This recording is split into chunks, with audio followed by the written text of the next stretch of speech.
I'm in big trouble. A friend of my girlfriend is getting married and we're invited to the wedding. When the invitation came, I thought, hey, wouldn't it be great if I made the gift instead of buying one? Yeah.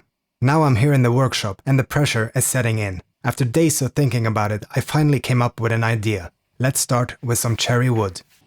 For an occasion like this, the gift has to be something really special, one of a kind, beautiful, and with a deeper meaning to symbolize their union. I'm making a lidded box, and I want to show you the whole process. And just because the hardest part was coming up with the idea, it doesn't mean making it will be easy. I'll be combining different types of wood and using a variety of techniques to get every part just right, especially the lid, which needs to fit perfectly. I've also planned some finishing touches that might just blow your mind. From the very start, I wanted this piece to carry deeper meaning, and the choice of wood is no coincidence. While cherry isn't particularly unique to Norway, this specific piece came from a cherry tree growing in the very area the bride grew up. This piece will become the vessel of the box. I still don't know exactly what shape the box will take. That usually reveals itself once I start cutting into the wood. It's almost like the wood speaks to you. And this one is telling me it wants to be a short box. There's a big crack running through one end. I might be able to keep a bit of it for character, but not too much. I'm starting with the base of the box. For some reason, I always begin with the base towards the tailstock. I'll flip the piece later, when it's time to hollow it out. After preparing a tenon for the jaw chuck and getting a good look at the grain, I decide not to use the whole blank. I cut off a section and save it for a future project. I sand the outside of the vessel here. Not strictly necessary at this stage, but I couldn't resist. That beautiful red cherry color is already starting to show. After sanding, I trim off the waste with a saw. Maybe not the most elegant tool, but it gets the job done.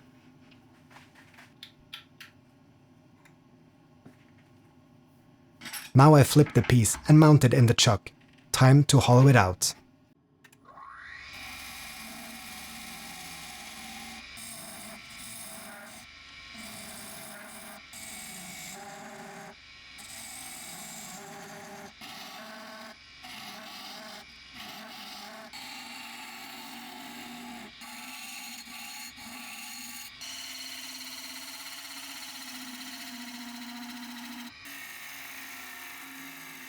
This cherry is hard, very dry, very dense. I really had to work for it. In fact, I had to stop halfway through to sharpen my gouge. Hollowing out these narrow vessels isn't a technique I fully mastered yet, but I just take my time, remove a little at a time, and eventually I get there. If you got any tips on hollowing techniques, I'd love to hear them in the comments. Once I get the vessel deep and at a good wall thickness, I sand the inside.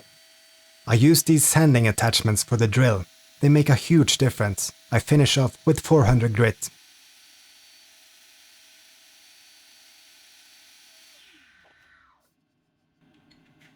I'm not removing the tenon or finishing the bottom just yet. I still need it for a later step. Now it's time to start on the lid. I'm starting with this small piece from the same cherry tree as the vessel, but this time I'm turning it end grain.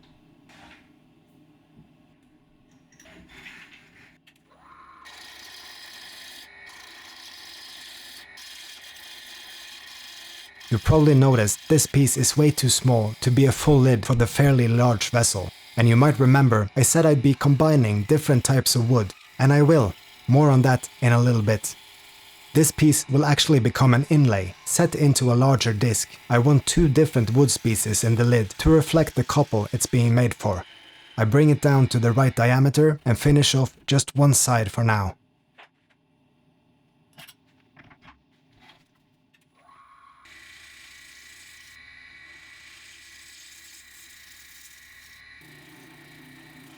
Because I turned it with the end grain facing out, the surface quality is excellent, perfect for the detail I'm planning later on. I'll set this piece aside for now and move on to the next part of the lid. I don't know much about the groom, except he's a very lucky man for marrying my girlfriend's friend. I do know he's originally from Iraq, although he's lived and worked as a doctor in Norway for many years.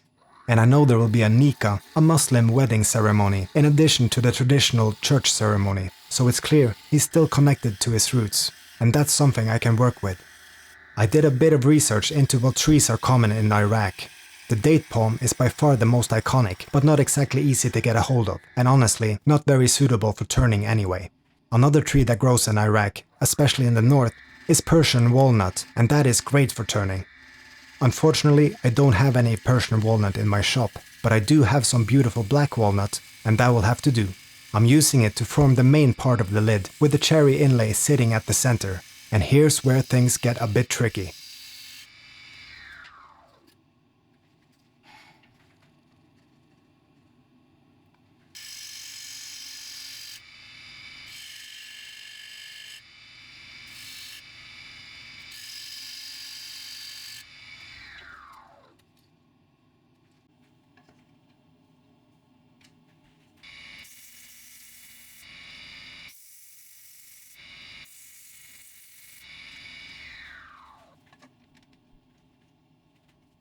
After making sure the ledge that seats into the vessel fits just right, I start by cutting the recess for the inlay, but from the underside of the lid. That way I can test and fine-tune the fit before committing.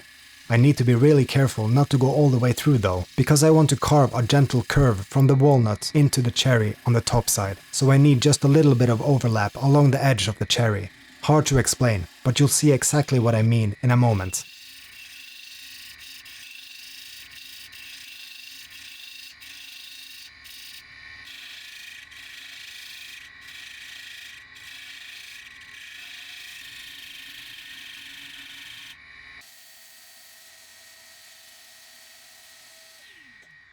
Before I flip the lid to work on the top, I want to trim the outer edge to fit the vessel perfectly. To do that, I mount the vessel back on the jaw chuck and press the lid into place using the tailstock. The fit is snug enough that just a bit of pressure from the live center is enough to turn on the lid.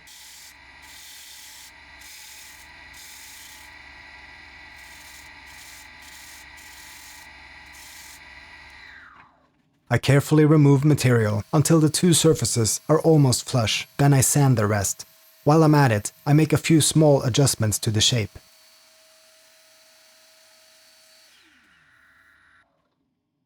Now it's time to start finishing the top of the lid. And honestly, this part is a little scary. If I mess it up, it's a lot of work lost. I need to prepare the recess for the cherry inlay, but I want to leave a small ledge on the inside for the inlay to rest on, so I have to make it a little smaller than from the underside. I start small in the center and work my way outward, trying a few different techniques to avoid splintering the walnut. The gradual slope from the walnut to the cherry has to be clean. If the walnut splinters from the underside, even slightly, it'll leave a gap around the inlay, and I definitely don't want that.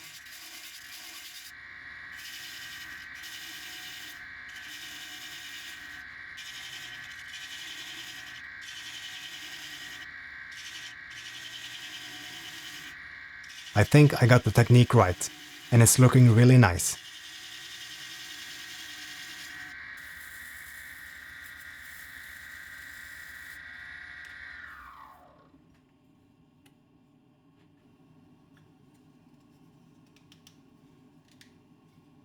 With the inlay fitted, I can now turn the other side of it flush. I use a jam chuck for this, just a piece of soft pine I used many times before. I always tune up the edge in case it's warped since last time. I press the lid into the jam chuck using the tailstock and carefully remove the excess cherry until it's perfectly flush with the walnut.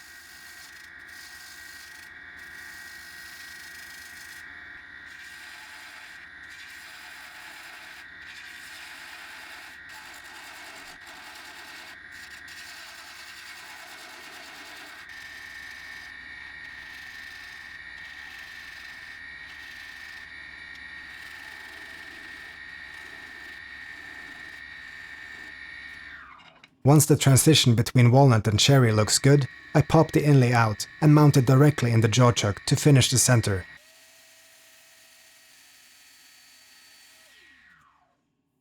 I'm going to use the same method for finishing the bottom of the vessel. I have a set of jaws that fit just right, but since I'm clamping onto a finished surface, I need to be careful not to leave marks. These sticky back strips with soft velcro on the other side are perfect. They protect the surface without compromising the grip too much.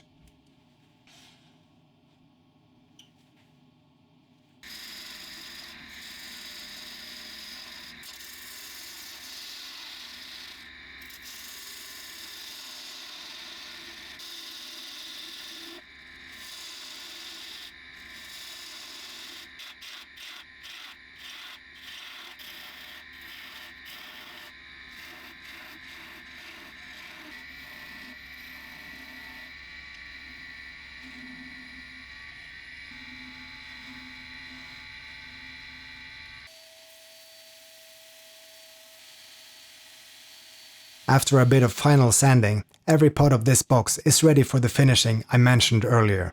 I've already tried to symbolize the union between the bride and the groom through the materials, cherry for the bride, walnut for the groom, but since this is a wedding gift, I want it to be even more unique. What if I include something romantic from both of their cultures, something meaningful and visual that ties it all together? There are a few ways to add complex designs to a wood. I could use inlays, like the one I made for the lid, but with far more detail. If you're incredibly skilled, you might even do it by hand, but most people would use a CNC for that. Another option is engraving directly into the wood using a CNC spindle or rotary tool. But for this project, I'm going with a third technique, one that I think suits it perfectly: laser engraving. Laser engraving works by burning the surface of the wood and can produce incredibly detailed designs. You can control the power and speed to get different depths, textures, and tones. A big thank you to Toocaa for providing me with this L2 laser engraver for the project. This machine handles the designs I have in mind with ease, and safely too, since Toocaa specializes in safe laser engraving. I've built this mobile laser station with all the proper safety gear, and I'll show you how to build one in another video. Now for the design. The groom is Norwegian, but he holds a strong connection to his roots in Iraq. I wanted to reflect that, to include something meaningful from that part of the world. So I did some research and came across something beautiful: cuneiform. It's one of the first written languages in human history, developed in Mesopotamia, right at the heart of what is now Iraq. Over thousands of years, it evolved dramatically, but I found one ancient symbol that really stood out to me. A symbol for heart carved into clay 4,000 years ago, around 2500 BC. Now, I'm not sure that the heart meant love back then, but seeing as the groom is a doctor, I think he'll appreciate the anatomical importance either way. And today, of course, the heart is one of our most universal symbols of love. So to me, this feels like the perfect choice. I think it looks great. Can't wait to apply some oil and see the colors and contrast really come out. I also wanted to include something from the bride's culture, something Norwegian, and I think I found just the right thing for the underside of the lid. It's the first line from a poem written by Inger Hagerup in the 1940s. It says, "Vil du være med ut I verden, vil du være med hjem." My translation probably doesn't do it justice, but it's something like, "Will you come out into the world with me and come home with me?" It's simple, but so full of meaning, and it feels especially fitting for the bride, someone who loves to travel and who is now not just traveling, but building a life and a home together with her husband. We're getting close to the end now, but my favorite part still remains: applying the oil finish and watching the wood come alive. And even though the inlay fits snugly, I definitely don't want to forget the glue. It would be a shame if it fell out when they opened the gift.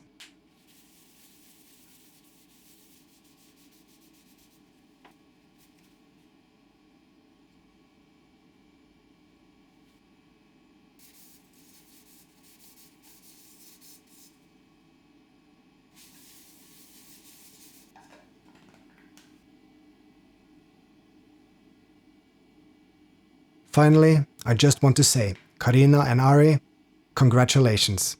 I hope you like the gift.